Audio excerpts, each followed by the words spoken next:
പണം കിട്ടി. ഇനി ഹോസ്പിറ്റലിൽ പോകണം. അതിനുള്ള കാര്യങ്ങളൊക്കെ നീ തന്നെ ചെയ്യണം. അത് ചെയ്യാലോ, ഞാൻ ഉണ്ടല്ലോ, പിന്നെന്താ.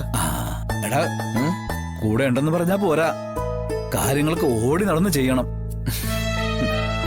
അമ്മയ്ക്ക് എല്ലാ കാര്യങ്ങളും അങ്ങനെ നോക്കാൻ പറ്റില്ല.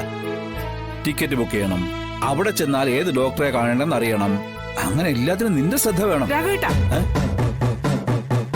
രാഘവേട്ടൻ എന്തിനാ ഇതൊക്കെ ഇവനോട് പറയുന്നത്?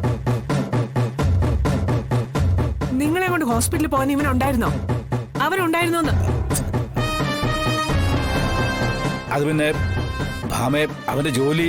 എന്ത് ജോലിയാ? ബാക്കി ഒരു മക്കളും ജോലിക്ക് പോയിക്കൊണ്ട് അച്ഛന്റെ അമ്മയുടെയും കാര്യങ്ങൾ നോക്കുന്നില്ല.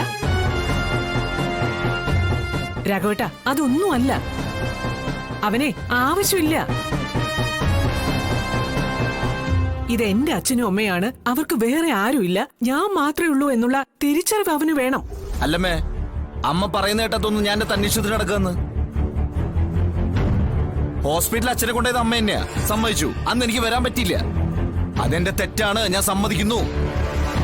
എന്ന് വെച്ചിട്ട് അച്ഛനോട് അമ്മയോട് സ്നേഹമില്ലെന്ന് അമ്മ പറയരുത്. ഞാൻ പറയൂടാ, ഒരു 100 വട്ടം പറയും.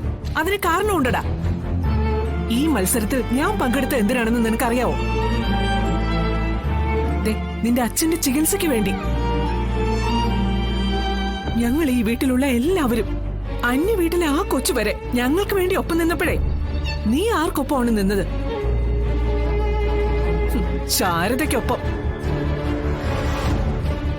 ഞങ്ങളെ സഹായിക്കാൻ ഒരു ബന്ധവുമില്ലാത്ത ഒരു പയ്യൻ വരേണ്ടി വന്നു. ഇതിന്നൊക്കെ എനിക്ക് മനസ്സിലാവുന്ന ഒരു കാര്യമുണ്ടടാ.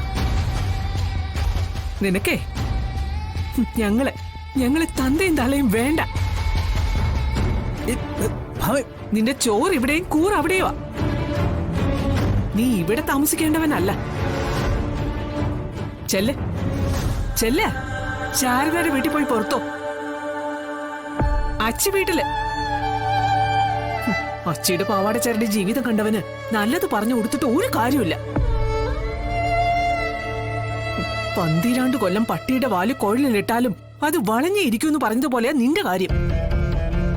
നീ നന്നാവില്ലടാ, നീ ഒരിക്കലും നന്നാവില്ല. ഇങ്ങനെയുള്ള ഒരു മകൻ എന്തിനാ ഞങ്ങൾക്ക്?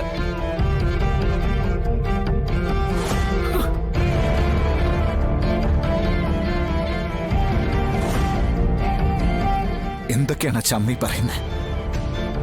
ഞാൻ എന്റെ മനസ്സിൽ പോലും വിചാരിക്കാത്ത കാര്യങ്ങൾ അവർ ഈ വിളിച്ചു പറയുന്നത്.